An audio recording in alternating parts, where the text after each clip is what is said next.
Dear students, I am Dr. Rajiv Sapre. This is first lecture of chapter 4 of standard 9 mathematics part 1. Now the name of this chapter is ratio and proportions. Ratio and proportion.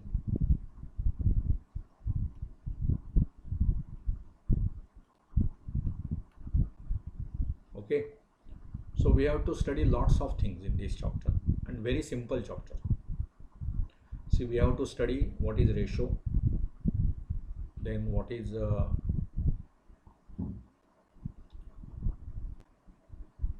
operations on equal ratios. Then there is something called continued proportion, properties of ratios, then theorem of equal ratios, and finally K method. So these are the 6 things that we have to study, but very in minute details. तर ratio म्हणजे काय, इथून सर्व सुरुवात होईल. आपण already 8वी मध्ये वगैरे या गोष्टी शिकलेल्या आहात. रेशो म्हणजे काय, एका गोष्टीचा दुसऱ्या बरोबरचा रेशो. म्हणजे समजा तुम्हाला असं सांगितलं की say we have say what we can say 30 rupees 30 माझ्याकडे आहेत. समजा आय हॅव ₹30 किंवा पर्सन ए हॅज ₹30 आणि person B has rupees say 20. Now what is the ratio of their amounts. एकडे जी अमाऊंट आहे त्याचा बीकडे असलेल्या अमाऊंट बरोबरचा रेशो. म्हणजेच मी काय कॅल्क्युलेट करायचं, ए अपॉन बी. म्हणजे एकडे जी अमाऊंट आहे ती 30 रुपये आणि बीकडे किती आहे 20 रुपये. म्हणून 30/20 म्हणजे 3:2. 3/2 हे कसं म्हणायचं आपण, 3:2. म्हणजेच हे असं लिहितात 3:2. म्हणजे एकडची अमाऊंट ती, त्याचा अर्थ असा नाही आहे की एकडे 3 रुपये आहेत आणि बीकडे 2 रुपये आहेत. त्यांचा रेशो 3:2 आहे. मग ह्याला मल्टिपल केलं तुम्ही, 10ने मल्टिप्लाय केलं की 30 झाले. 2ला पण 10ने मल्टिप्लाय केलं की 20 झालं. मग 30 रुपये आणि 20 रुपये यांचा रेशो म्हणजे 3:2. किंवा तुम्ही 20ने मल्टिप्लाय करा तर हे 20×3 = 60 होईल आणि 20×2 = 40 होईल. म्हणजे ह्याच्याकडे 60 रुपये त्याच्याकडे 40 रुपये म्हणजे सुद्धा रेशो 3:2 त्यांचा. ह्याला रेशो म्हणतात. लक्षात घ्या. So always this is very important that ratios आपल्याला 2 गोष्टींमध्ये कंपॅरिझन करण्यासाठी रेशो उपयोगी पडतात. मी ज्यावेळी असं म्हणतो की माझ्याकडे त्याच्यापेक्षा दुप्पट रुपये आहेत, ह्याचाच अर्थ रेशो काय, आमच्या दोघांच्याकडे असलेल्या अमाऊंटचा 2:1. माझ्याकडे 2 आहे तर त्याच्याकडे 1 आहे, त्याच्या दुप्पट. म्हणजे ह्याचा अर्थ असा नाही आहे की त्याच्याकडे 1 रुपया आणि माझ्याकडे 2 रुपये आहेत. त्याच्याकडे 10 असतील माझ्याकडे 20 असतील, त्याच्याकडे 50 असतील माझ्याकडे 100 असतील, त्याच्याकडे 500 रुपये असतील माझ्याकडे 1000 असेल. म्हणजे त्याच्याकडे आहे त्याच्यापेक्षा माझ्याकडे दुप्पट आहे. दुप्पट म्हणजे 2ने गुणतो ना आपण. एखाद्या गोष्टीची दुप्पट कशी करतो आपण, multiplying by 2. So this is how ratio हा कन्सेप्ट तुम्ही लक्षात घ्या. कळलं ना.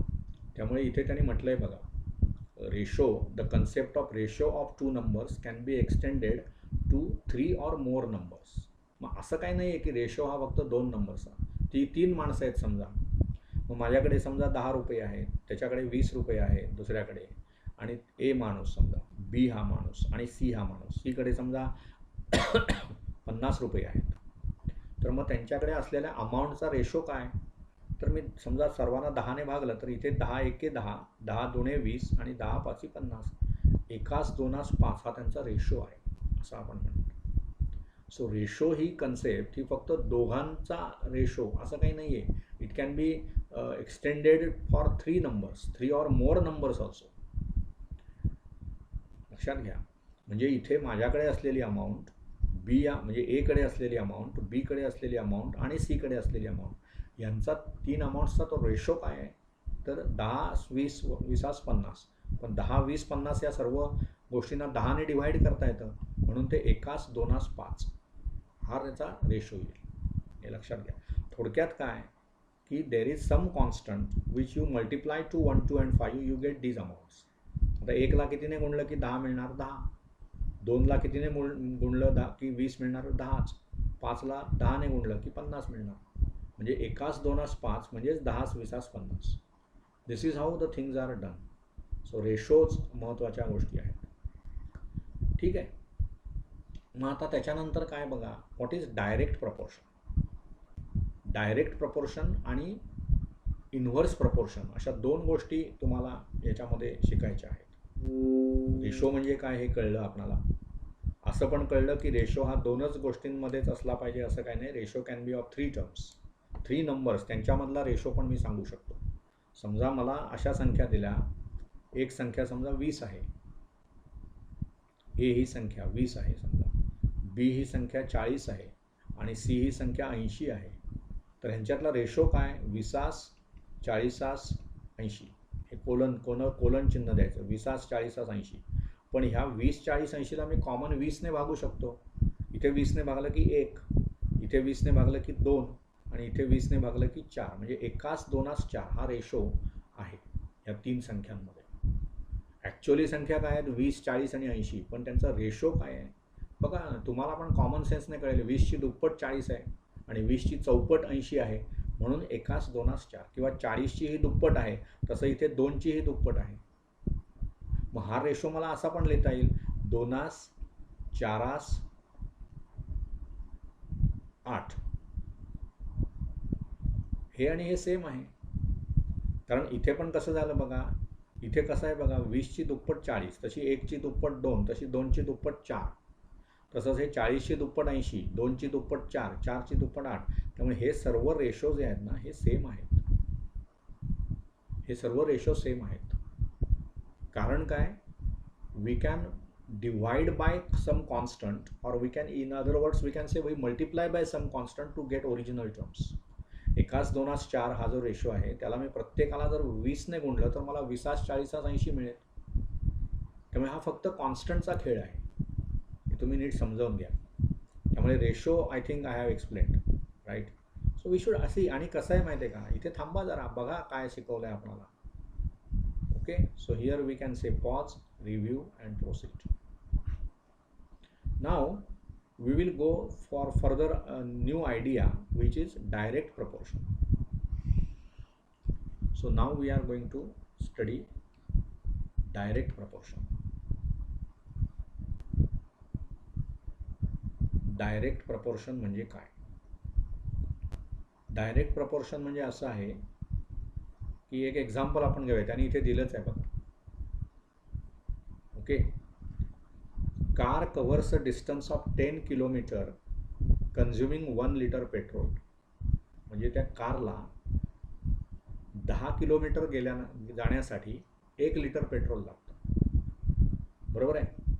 मग 200 किलोमीटर जाण्यासाठी किती पेट्रोल लागेल बघा. 10 किलोमीटर कार ट्रॅव्हल करते in 1 litre of the petrol. मग 200 किलोमीटर जर जायचं असेल तर काय होणार, 10च्याही 20 पट आहे, बरोबर ना. 20 गुणिले 10 200, म्हणजे किलोमीटर्स किती पट झाले, 20 पट.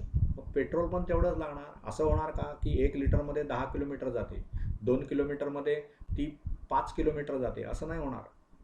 जसं जसं डिस्टन्स वाढत जाईल तसं लागणारं पेट्रोल पण वाढत जाणार. लक्षात घ्या. म्हणजे इथे मी काय म्हणणार, किती लिटर पेट्रोल लागेल मला, 10 किलोमीटर 1 लिटरमध्ये जाते, तर 200 म्हणजे 10ची 20 पट आहे, म्हणजे इथे पण 20 पट लागणार, 20 लिटर पेट्रोल लागणार. म्हणजेच काय, इथे 2 गोष्टींमधलं रिलेशन आहे. डिस्टन्स, समजा मी एक्स घेतलं, आणि अमाऊंट ऑफ पेट्रोल हे मी वाय घेतलं, तर मला काय रिलेशन मिळतं, जसं जसं एक्स वाढत जातं तसं तसं वाय वाढत जाणार. ॲज एक्स इन्क्रीजेस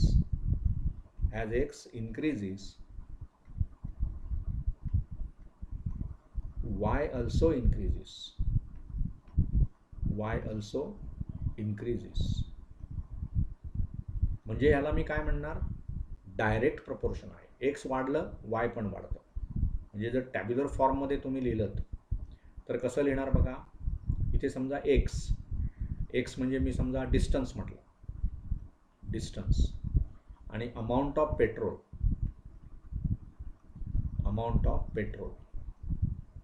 ते वाय म्हटलं तर 10 किलोमीटरसाठी 1 litre petrol, 20 किलोमीटरसाठी 2 litre petrol, 30 किलोमीटरसाठी 3 litre petrol, कारण 10 त्रिक 30, 70 किलोमीटरसाठी 7 लिटर पेट्रोल, बरोबर ना. 120 किलोमीटरसाठी 12 लिटर पेट्रोल. म्हणजे जसं जसं डिस्टन्स वाढत जातं तसं तसं लागणारं पेट्रोल वाढत जातं. म्हणजे ही जी दोन व्हॅरिएबल्स आहेत यांच्या किमतींमध्ये काय नातं आहे? As x increases Y also increases. X वाढत चाललं की वाय पण वाढतं. सो दिस इज कॉल्ड, म्हणजे इथे थोडक्यात असं म्हणूया आपण, ॲज एक्स इन्क्रीजेस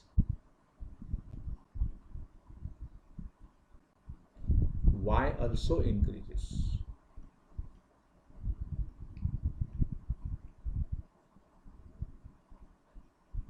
जसं जसं डिस्टन्स वाढत जातं तसं लागणारं पेट्रोल वाढत जातं. Y also increases. So as x increases y also increases, then there is direct proportion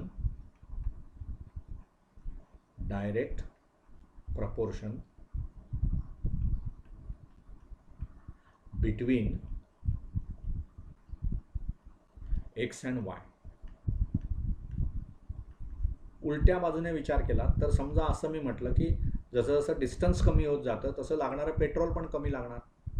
जेव्हा डिस्टन्स 120 किलोमीटर आहे त्यावेळी 12 लिटर पेट्रोल लागतं. पण तेच जर 70 किलोमीटर मला जायचं असेल तर 7च लिटर पेट्रोल लागेल. म्हणजेच एक्स कमी झाला तर वाय पण कमी होतो. इथे आपण अशा प्रकारे मांडल्यामुळे आपण काय म्हणतो, एक्स वाढला की वाय पण वाढतो. पण हीच गोष्ट उलटी लिहिली मी. 120 kilometre 12 litre petrol, 70 kilometre 7 litre petrol. So distance कमी झालं म्हणजे एक्स कमी झाला तर वाय पण कमी होतो आहे. Same story, as X decreases Y also decreases, then there is direct proportion. So similarly decreases म्हणजे हे असं दाखवतात, X decreases then Y also decreases. हे ह्याला अर्थ डिक्रीज.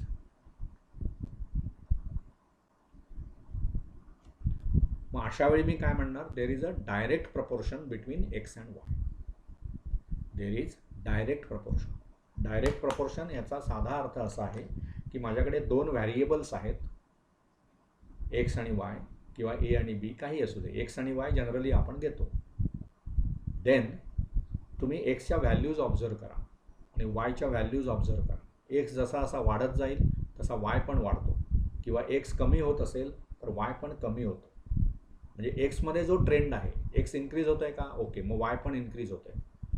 किंवा एक्स डिक्रीज होत आहे, वाय डिक्रीज होत आहे. डिक्रीज होणं म्हणजे कमी होणं. एक्स वाढला वाय पण वाढला, एक्स कमी झाला वाय पण कमी झाला. This is what is called as a direct proportion.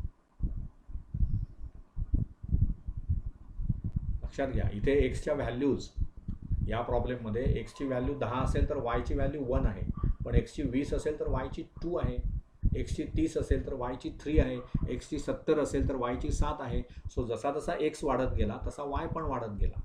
म्हणजे हे जे पहिलं आपण लिहिलेलं आहे की as x increases Y also increases, that is seen here. म्हणून मी काय म्हणणार, या दोन गोष्टींमध्ये डायरेक्ट प्रपोर्शन आहे. मुद्दा लक्षात घ्या की what is meant by direct proportion. समजलं ना, डायरेक्ट प्रपोर्शन, आणि पुढे जाऊन तुम्ही शिकाल inverse proportion. So pause here, review and proceed.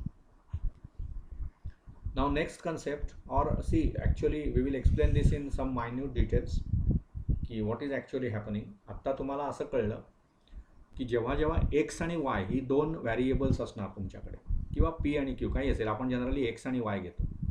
आपण काय म्हणतोय की व्हॅल्यू ऑफ एक्स आणि व्हॅल्यू ऑफ वाय. आता इथेच उदाहरण बघा तुम्ही, हे जर आपण घेतलं आत्ताचंच उदाहरण, एक्स म्हणजे काय, एक्स म्हणजे समजा 1 असेल, वाय म्हणजे एक्सच्या व्हॅल्यूज 1 2 5 7 अशा असतील, आणि वाय म्हणजे अमाऊंट ऑफ पेट्रोल रिक्वायर्ड. तर आपण काय म्हणतोय की 10 kilometres is equal to 1 litre petrol, असा आपला नियम आहे. मग हे आता एक्स म्हणजे काय आहे, एक्स म्हणजे किलोमीटर्स आणि वाय म्हणजे पेट्रोल लागणारं. मग मी काय लिहिणार 10 इथे, कारण 1 किलोमीटर जाण्यासाठी 10 किलोमीटर जाण्यासाठी I am extremely sorry, I will erase this.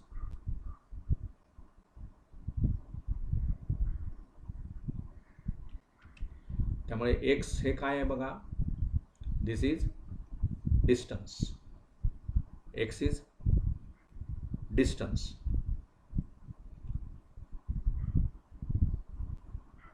X is petrol, right, amount of petrol, आणि y is distance.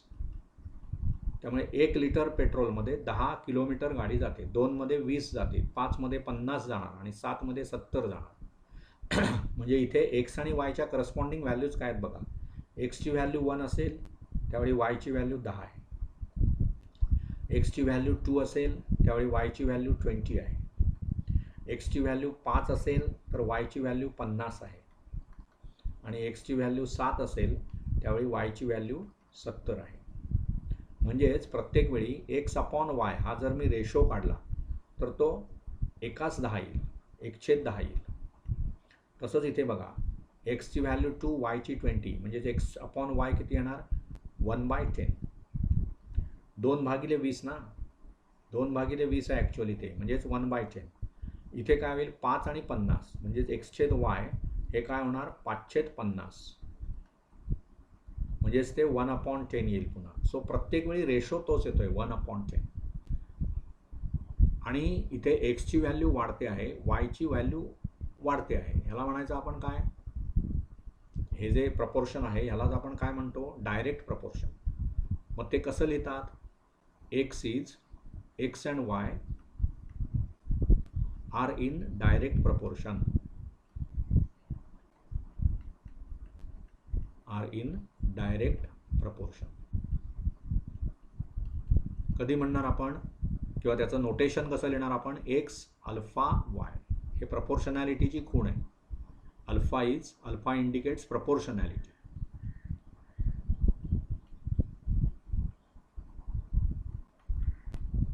So X alpha Y याचाच अर्थ काय, X is equal to K into Y.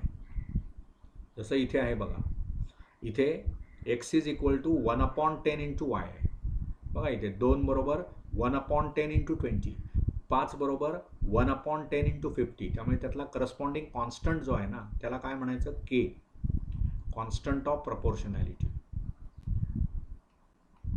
Constant of proportionality.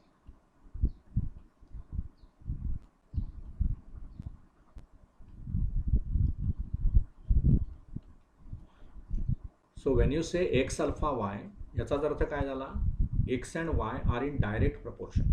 त्याचाच अर्थ काय झाला, जसा जसा एक्स वाढत जाईल तसा वाय पण वाढत जाईल, किंवा जसा जसा एक्स कमी होत येईल तसा वाय पण कमी होत येईल. आणि त्या कमी होण्याचं किंवा वाढण्याचं प्रमाण काय असणार तर ते k. X is equal to k y. प्रत्येक वेळी एक्स आणि वाय यांचा रेशो म्हणजेच काय, एक्स अपॉन वाय. वाय आणि एक्स यांचा रेशो म्हणजेच काय, वाय अपॉन एक्स. पी आणि क्यूचा रेशो म्हणजे काय, पी अपॉन क्यू. पण क्यू आणि पीचा रेशो काय, क्यू अपॉन पी. पी आणि क्यू यांचा रेशो असं ज्यावेळी तुम्ही म्हणता त्यावेळी पी आधी म्हणतोय आपण, म्हणून तो अंशस्थानी आणि क्यू हा छेदमस्थानी. क्यू आणि पीचा रेशो म्हटला तर क्यू आधी पी नंतर म्हणतोय आपण, म्हणून तो क्यू अपॉन पी असा होणार. मग हा रेशो कायम कॉन्स्टंट असणार तर ते डायरेक्ट प्रपोर्शन. म्हणजे असं नाही चालणार 2 असेल करस्पॉन्डिंग एक्सची व्हॅल्यू तर वायची 4 आहे, पण एक्सची व्हॅल्यू 3 झाली की वायची 9 होते. हे काय डायरेक्ट प्रपोर्शन नाही, हे 2 दुणे 4 आहे आणि 3 दुणे 6, 3 त्रिक 9 आले. So this is not in direct proportion, कारण इथे एक्स आणि वाय यांचा रेशो कॉन्स्टंट नाही आहे का. एक्स आणि वायचा इथे रेशो किती आहे 1/2, इथे रेशो किती आहे 1/3.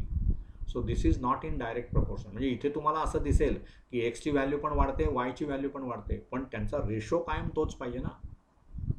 एक्स व्हॅल्यू आणि वाय व्हॅल्यू यांचा रेशो म्हणजेच एक्स अपॉन वाय तो कॉन्स्टंट पाहिजे आपल्याला. म्हणून हे एक्स अल्फा वाय याचा अर्थ काय, X is in direct proportion with Y. मग ते अल्फा जे आहे त्याला म्हणायचं proportionality.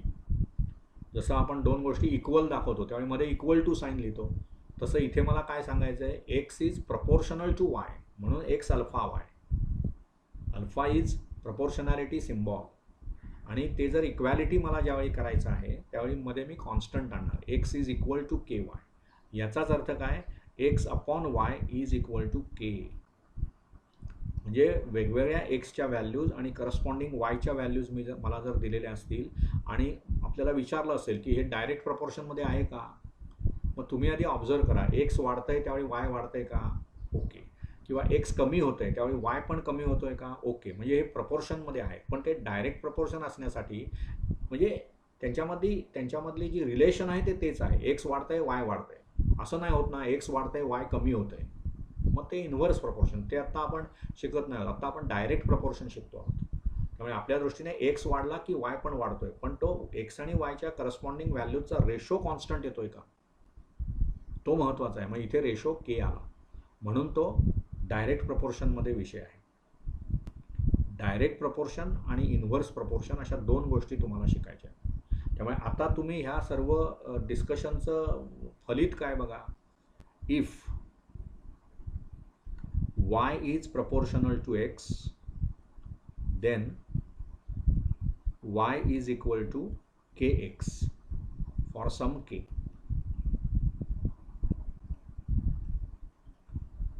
Okay, that is y upon x is equal to k. This is the important issue that we have studied in this particular chapter. This is what we have done.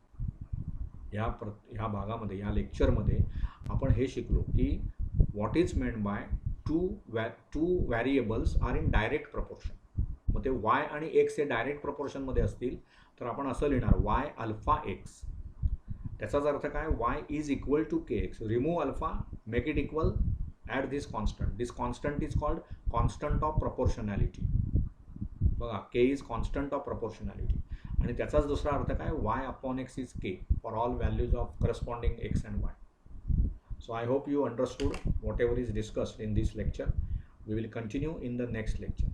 At the end, I will appeal all of you to subscribe my channel Maths Made Easy. Take advantage of all these lectures. Thank you. Have a nice day.